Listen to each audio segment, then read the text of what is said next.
EU-Canada Policy Dialogue Support Facility is not a project with one single objective or policy area. It is an instrument that supports European Union in, so to speak, putting flesh on the bones of its policy cooperation with the Canadian counterparts, mostly federal and provincial government. We support studies, events, and trainings, also policy exchanges, in the priority areas of the EU-Canada relationship. These priorities shift from year to year as the global context changes.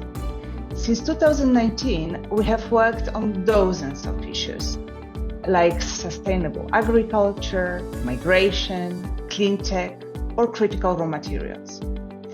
The greatest achievement of PDSF to date has been its ability to bring together a wide range of EU and Canadian thought leaders and policymakers to discuss important challenges of our time. These exchanges have contributed to building a stronger partnership between the European Union and Canada. Today, around 56% of the people in the world live in cities, and this is a growing tendency where we will see that 7 out of 10 people in the world will live in cities by 2050. This is putting a lot of pressure on the cities to grow in a sustainable manner in areas like housing, transport, waste management, or even heat islands, something that is obviously happening in a huge environmental crisis. The European Union has been supporting cities for a long time to grow well, to grow better, and the IURC program is an example of that, where globally the EU supports cities to build city-to-city relationships and networks of knowledge where they can exchange challenges and solutions on how to deal with them. Only in the US and Canada, the IURC is already handling over 100 cities in all these different areas of activity. So at this point, we already have excellent examples of results coming from the cooperation between cities, like the city of Braga in Portugal and St. John's in Canada, or Pittsburgh in the US and Dortmund in Germany. They're all examples that you can see and that you can check.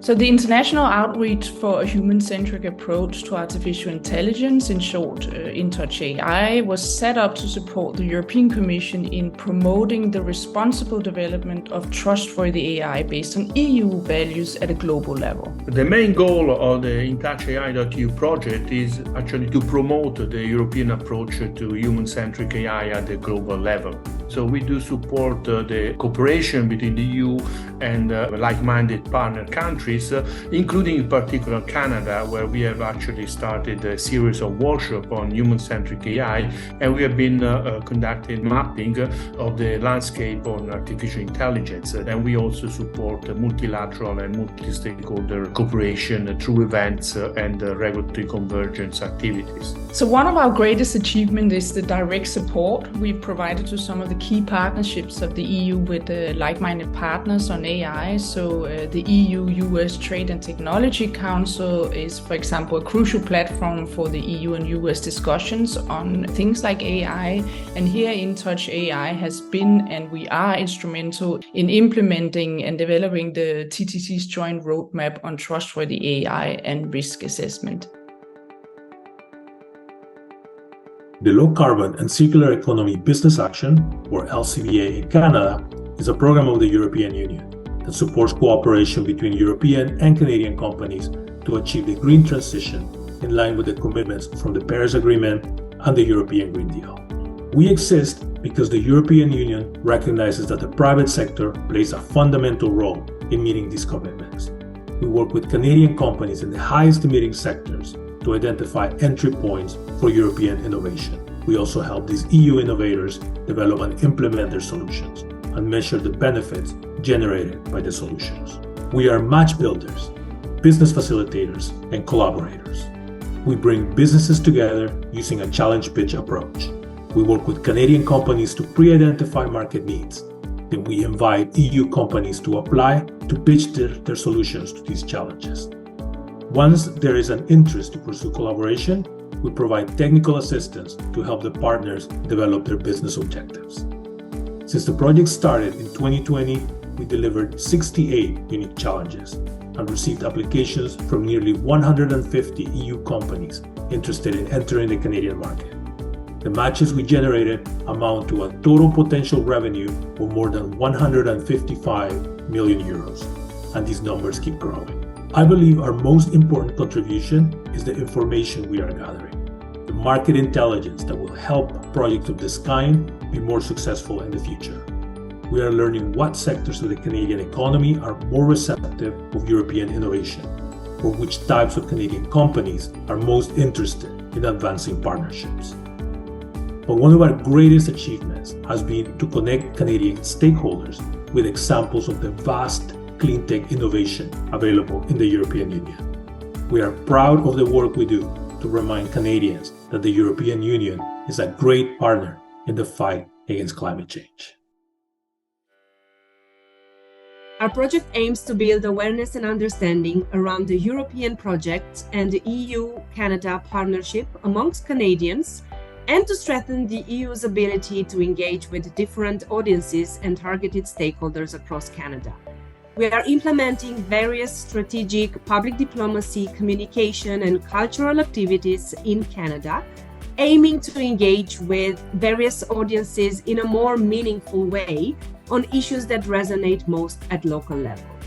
Examples of our activities: the first ever Pan-Canadian Model European Union simulation, Capital Pride Festival in Ottawa and Montreal, the Green Deal bike hubs in Ottawa, business seminars, EU diplomat trainings for Canadian diplomats, public activation zone at COP15 in Montreal, Schumann Challenge essay competitions, and many more. We are a small but very efficient team with a 98% completion rate of planned activities, of which we are very proud. With our know-how and expertise, we managed to overcome all challenges, succeeding to deliver on the project's priorities and objectives.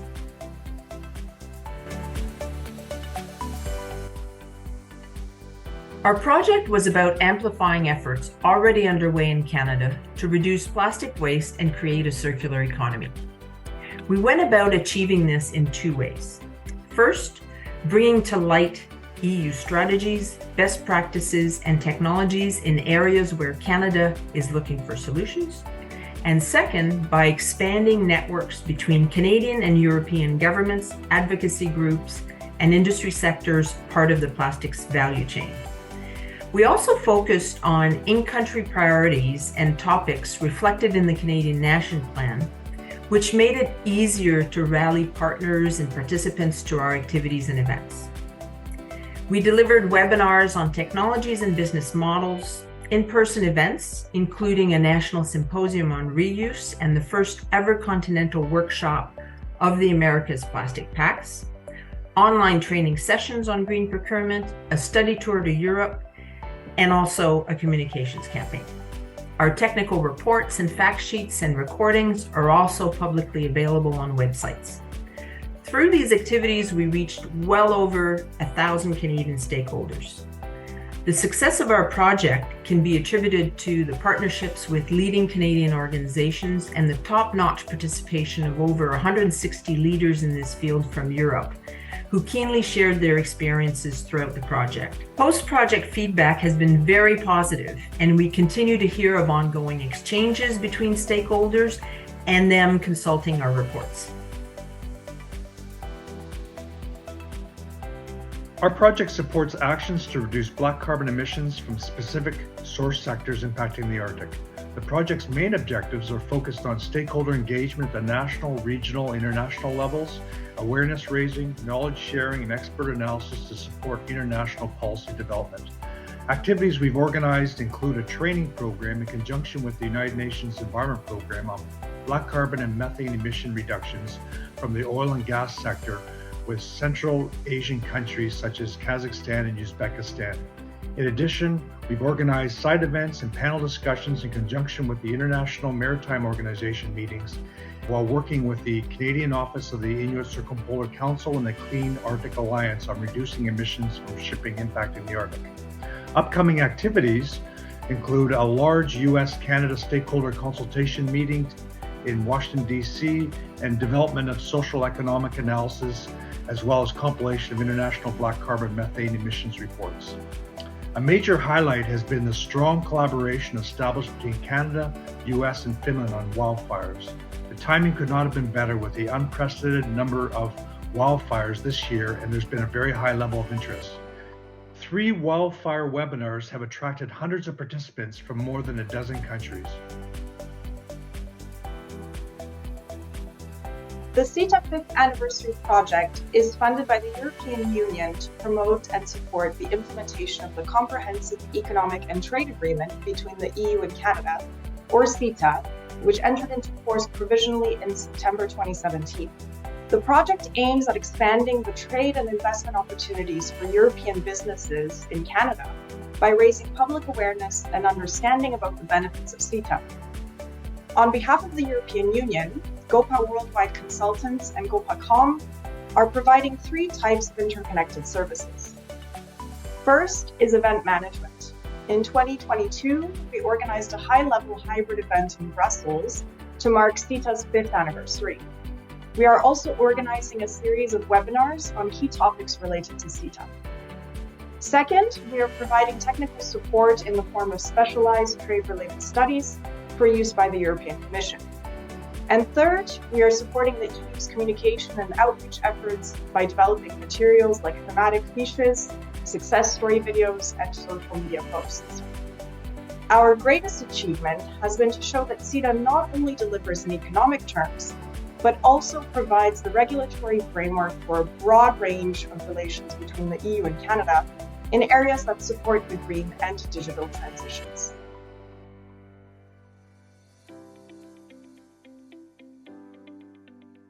This project supports the EU in addressing foreign policy needs and opportunity linked to the implementation of EU Arctic policy. The project contributes to the implementation of the EU's Arctic policy via the strengthening of public diplomacy in the region and through the facilitation of policy dialogue and actions in key priority areas such as climate change, environmental protection and biodiversity, sustainable development, and the link between policy making, climate, research, and innovation, and promoting Arctic cooperation. We are carrying out policy research, seminars, awareness creation, and outreach events for stakeholders in priority sectors relevant to Arctic EU cooperation. The project supports the presence of the EU in strategic Arctic events. The Arctic Urban and Regional Cooperation, AURC component of the project promotes peer-to-peer learning and knowledge exchanges among Arctic local and regional authorities, communities, and organizations on sustainable urban and regional development thematic priorities. The AURC invited cities, towns, and local authorities from Canada, Alaska in the US, Sweden, Finland, Norway, Iceland, Greenland, and the Faroe Islands to apply to participate. The first cohort begins their Arctic cooperation in October 2023.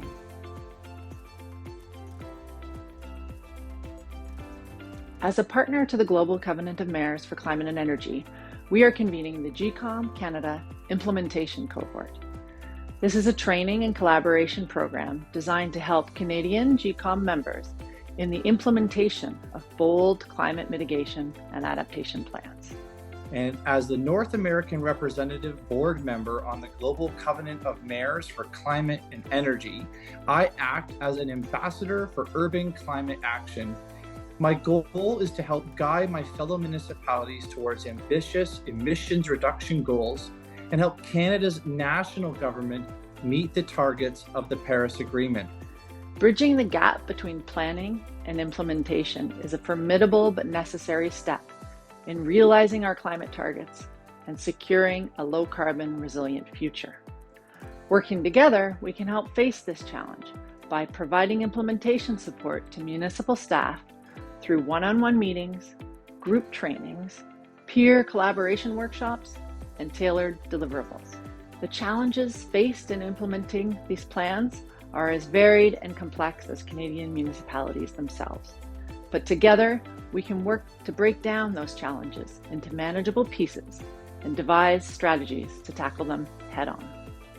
To access these supports, please join me on the GCOM Canada Implementation Cohort.